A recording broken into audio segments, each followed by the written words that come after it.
Yeah, I got two titles here from 88 Films in the UK that I was going to talk about. One being Splatter University, another one being Bloodsucking Perot from Pittsburgh. This one right here. Before I do get into these, I want to bring up just a couple of things. Or maybe one big thing. If you're as OCD as I am about such things, this is the original slasher classic series that they were releasing cases. This is the graduation day one. And as you can see here from the new ones, they're both red, but they're different cases. I hope that picks that up so you can see that. So that's not really a big deal. It doesn't make or break the product or anything like that, but as you can tell there from looking at these, there are different styles of cases now. So when you have them on your shelf, which maybe if I add this together, you'll see what I'm talking about better. When you add them to your shelf, they're looking a little different. So that's the difference now.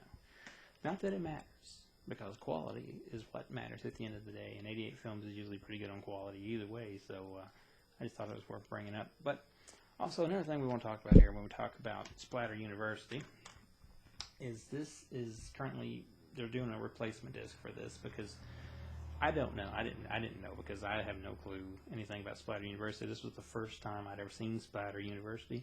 And it says it's uncut, but it's missing a scene. So they're doing a replacement disc. You can contact them. I think go to the Facebook page and go to 88 Films and see what you got to do to get that disc.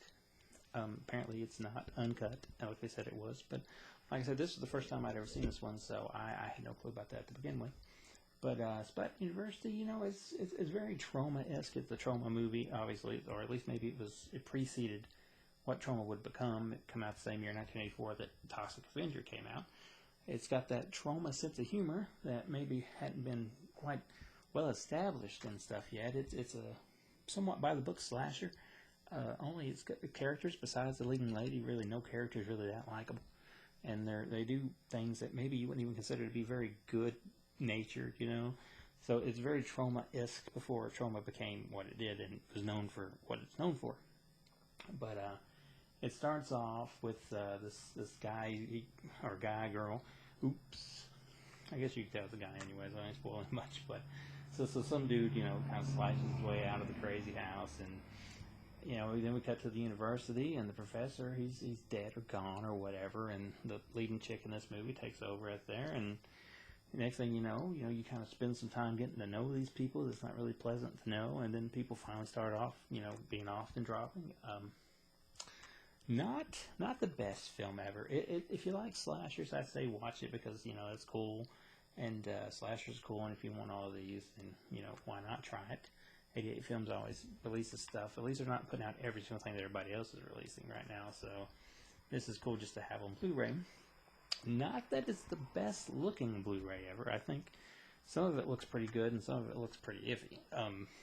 I'm sure this is the best it's ever going to look, because some of them older Trauma films, they just don't really look good, really, no matter what, because the source was maybe a cheap source, or maybe it had a rough life if it was laying around in some storage or in a refrigerator, or whatever they do with the negatives down there in Traumaville. But it don't look that great. It's not a bad movie, and there is parts that looks pretty good.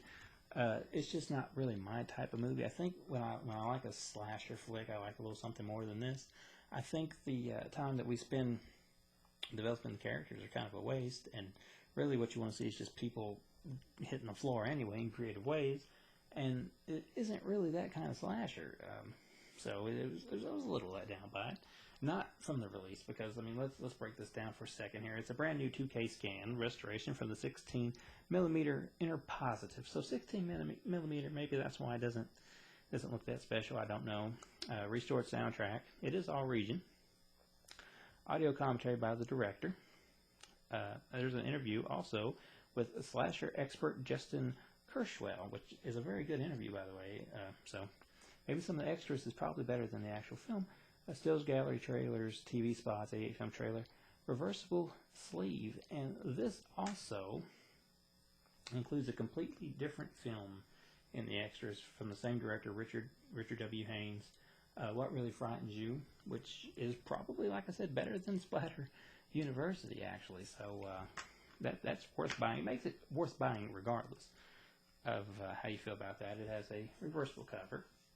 As you can see, I hate taking these out because they're always such a pain to get back in there, so I'm not going to slide it all the way out. Some people might prefer that cover, but it don't say Slasher Classics at the top, so therefore I can't do that because I just won't allow myself to have it on the shelf when the rest of them says that and it doesn't. So I'm weird like that. But there's a replacement program for it. Not that great of a slasher, but still the extras make it, really a buy, I would say. If you like trauma stuff, 1984 trauma, might not give that a go. There is I guess not a surprising ending, but maybe for its time a little bit of a shocking ending. I think the ending, definitely the movie's better in the last part than its first part, I'll say that much, but the first part kind of hurts it a lot. But the What Really Frightened You movie, though, it's extra, that's actually pretty good. So that is Splatter University from 88 Films.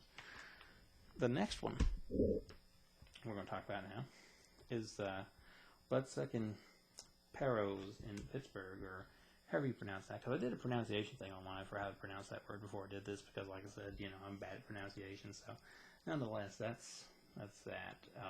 Pretty cool cover for this one. This is a Dean Tesher, I think, film. Either way, this was really fun. I like this one a lot. This one has more gore. It's got gore effects from Tom Savini, and basically there's this mysterious person running around killing hookers in Pittsburgh, and they get this really kind of slapsticky comedy duo detective team on the trail of it, and it's really funny. Like, it's probably more funny than it is scary, but it has some really good gore when it does have gore, and I like that. And I thought it was legit funny, which is good if you're going to do a comedy movie like this. Kind of reminded me a lot of Student Bodies in a way, if you know how Student Bodies is kind of like a parody. This one feels like that, but it's in its own thing, not necessarily a parody. And it also has the blood and all the other good stuff that you want in a slasher. So basically, this person is running around killing people, and this detective and his buddy, I guess you can call him buddy, they have one suspect who was apparently shot to death at one point, so they're thinking maybe it's that person back. They enlist the help of this other woman who comes in the mix, and next thing you know, they head on down to, I believe it's the Peru town, or whatever this word is. There's a whole town there. Maybe it's, what's the word I'm looking for? Like the whole Egyptian thing. Maybe it's Egypt town. I don't know. It's been a while since I actually did see it, but they end up down there, and that's when the movie really picks up. Not that it doesn't really bore you before, because it's not. There's so much different stuff going on before that the plot seems to get kind of lost a little bit in it, but it's so entertaining you don't mind. And like I say, they got the blood and the gore and all that cool stuff thanks to Tom Savini, so it never is dull. Looks way better than you might expect on Blu-ray. This one looked really good, I thought. Maybe if you had to complain about the transfer at all, you could say that some parts of it maybe look just a shade bit too dark, but outside of that, I think it looks like really good. Like, if you had to do a percentage scale, I'd give it up there in the 90s. Either way, it looks really good. So it's got a brand new HD restoration, which you can tell it looks really, like I said, it looks really good. New interview with effects legend Tom Savini. Always good to hear from that guy. Animated stills gallery, behind the scenes footage, deleted scenes, interview with Dean Tester. Again, can't say that. And a reversible cover, as these things tend to do. But this one, like I said, it's, well, there you go. There's that. This one is definitely a thumbs up for me, because the actual film that it's for is actually good. Whereas Splatter University wasn't necessarily the best part of that release. But this one is really fun, and I don't know, like, usually you can kind of track down a U.S. company that may be putting something out, and if one of them's putting this out, I haven't heard. So maybe the only way you're going to get it in the foreseeable future, if you just want slashers, and I love slashers, and you probably do as well. Like I said, this is an all-region release. It's 88 Films. Haven't heard nothing about no kind of recall in it with this. I think they got this one right. And like I said, it's really neat, I guess. Neat, fun, cool, bloody, whatever. That's this one. And this one's good. So that kind of sums it up here for the 88 Films Slasher Classics releases that's come out lately. Or at least the two that I have. Maybe there's been some more that's come out, but these are good.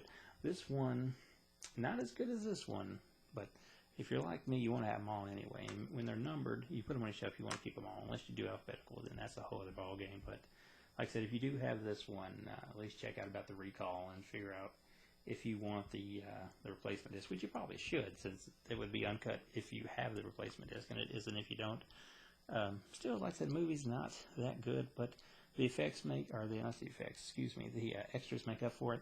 This one's totally effects driven, silly, but interesting. So that's 88 Films UK's recent slasher classics releases. So give them a try if you want.